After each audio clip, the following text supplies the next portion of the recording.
Going into section 5.4, we want to talk about some of the other trigonometric functions and give you an idea of how we can create those graphs. The first one I think we'll go with is y equals tangent of x. Now I've called it t before, I can call it x here. Doesn't really matter, it's just an arbitrary variable name. But let's look at some of the common angles in the first quadrant. Some of the common lengths along the circle here.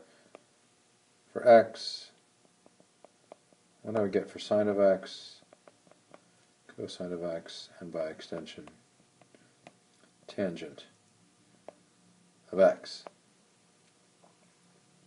So for these lengths, to find our terminal points, we had 0, pi over 6, pi over 4,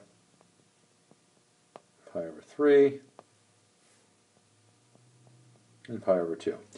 Those are the ones from the table that we've constructed before, and the sine values were 0, 1/2, square root 2 over 2, square root 3 over 2, and 1. And the cosine values took this same list, pushed them in the opposite direction. 1, square root 3 over 2, square root 2 over 2, 1/2, and 0. Now tangent is defined as the sine divided by the cosine.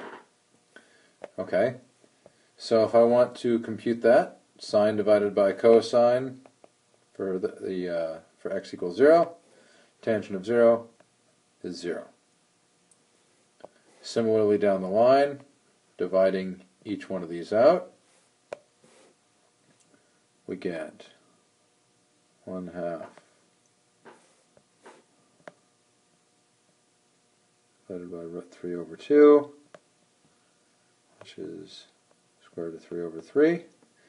Square root 2 over 2 divided by itself, well, that's conveniently just 1. Then I've got root 3 over 2 divided by 1/2, which is the square root of 3. But here's a problem. 1 divided by 0. That screws it up. Now, if you remember from college algebra, or if you did pre-calc algebra, the functions that we would run into before, these rational functions where you had one term in the numerator, one term in the denominator. It's the denominator going to 0 that causes a problem here.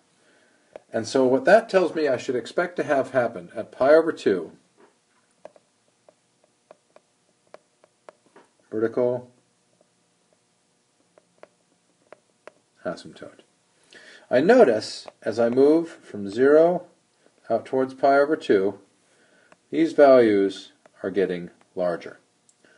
So I should be increasing towards this vertical asymptote. So if we look at a sketch,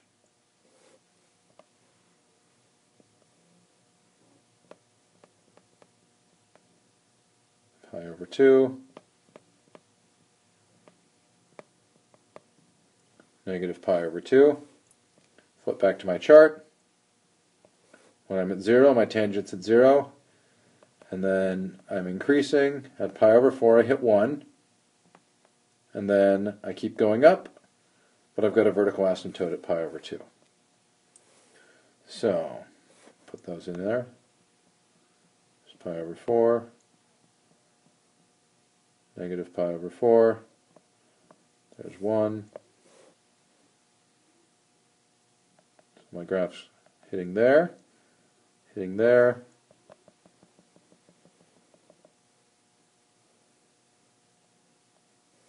just continuing in that direction. Then the question is, what happens over here? How is this thing going to behave? Well, is the tangent an even function or an odd function? Let's take a look. A convenient point to test might be negative pi over 4.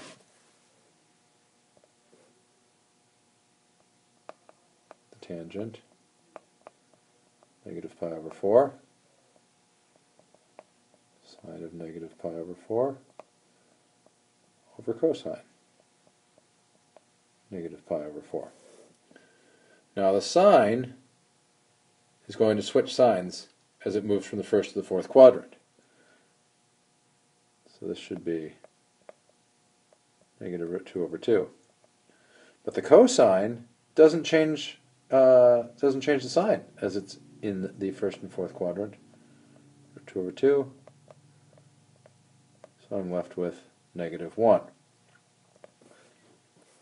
So down here at negative 1. I expect some symmetry here. And there we've got a rough sketch of the tangent. Interestingly enough, our sine and cosine graphs had period of 2 pi, but we're just going from negative pi over 2 to pi over 2 here before we hit these asymptotes.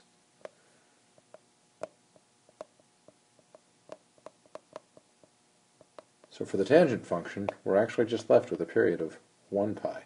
The period of the tangent function is half as big as the period of the sine and cosine function. And we could multiply this by coefficients to shift it left and right, shift it up and down, change its amplitude a little bit. We're still going to get these asymptotes, but I can perform similar transformations to what I saw in the last section.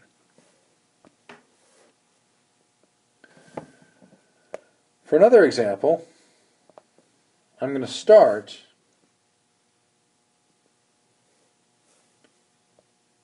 with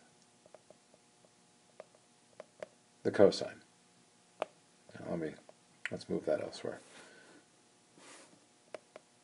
Just put that over here so I remember which graph I'm drawing in red. Points up at 1 and negative 1.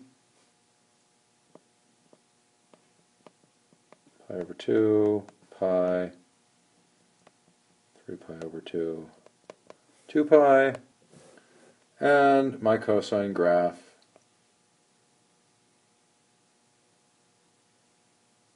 something like that. We'll see it's hitting where it should. And what if I wanted to graph y equals the secant of x? Well, the secant we know is 1 divided by the cosine.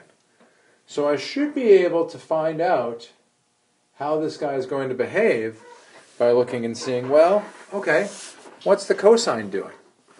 If I can do that, and at every single point take the reciprocal, I should be able to get some nice behavior. Let's stretch this out to negative pi over 2, just so we've got a little bit more to work with. Now, for the secant graph, it should actually touch the cosine graph at a few points. If I'm up here, where the cosine is 1, 1 over 1 is 1. And then, if I move down here, the cosine is getting smaller and smaller, so the reciprocal should be getting larger and larger, but down here, 1 divided by 0. And we know that's going to give us an asymptote. So I should expect asymptotes there, there. Almost looks like a parabola, almost looks like a graph of x squared.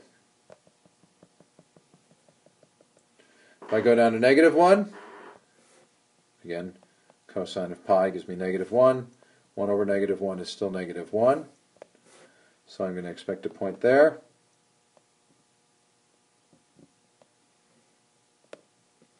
And there we've got it in blue, the secant graph. Now you'll notice to get a full range of the secant graph, I ended up going from negative pi over 2 to 3 pi over 2. I did end up with a period of 2 pi, just like I did with the cosine graph. So from there, take a read through section 5.4. The transformations, adjusting amplitude, phase shift, that sort of thing, follow the exact same pattern as the sine and cosine, which you would expect since these things are built out of sines and cosines. And the construction for the cotangent graph and for the cosecant graph follow, again, the exact same technique, so you should be able to take care of those.